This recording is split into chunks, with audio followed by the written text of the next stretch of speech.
L'Europe, dont la campagne de vaccination est une nouvelle fois ralentie par les suspicions d'effets secondaires graves liés à des injections. Oui, après l'AstraZeneca que le Danemark a annoncé ne plus vouloir utiliser, c'est le Johnson Johnson qui fait l'objet d'investigations pour des cas de thrombose signalés aux États-Unis. Le déploiement de ce vaccin devait débuter la semaine prochaine en France. Alors, en attendant un avis de l'Agence européenne du médicament, Paris a décidé de réserver ses doses aux plus de 55 ans. Anne Le Gall. Effectivement, cette limitation d'âge qui est la même que pour AstraZeneca ne changera pas le calendrier puisque seuls les plus de 55 ans sont concernés par la vaccination actuellement. Mais pour utiliser le vaccin Janssen à partir de jeudi prochain comme prévu, se pose effectivement la question de la livraison des doses. Nous en avons déjà reçu 200 000 qui sont prêtes à être livrées chez les médecins, les pharmaciens.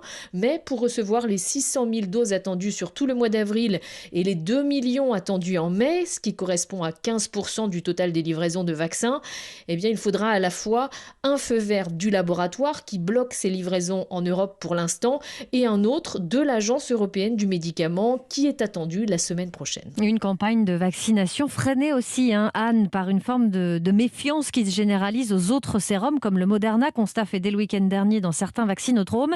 Du coup, le ministère de la Santé n'exclut pas de ne plus communiquer en amont le nom du vaccin qui sera administré. Anne, c'est ça par exemple sur Doctolib. Alors oui, sur le papier, c'est tentant. Le problème, c'est que tous les vaccins ne sont pas interchangeables. Ils ont tous une très bonne efficacité, mais on l'a vu, il y a des restrictions d'âge pour certains, du stockage à basse température pour d'autres. La date du rappel n'est pas la même, voire il n'y a pas de rappel du tout. C'est le cas du vaccin Janssen. Donc, on est quand même obligé de faire une distinction entre eux.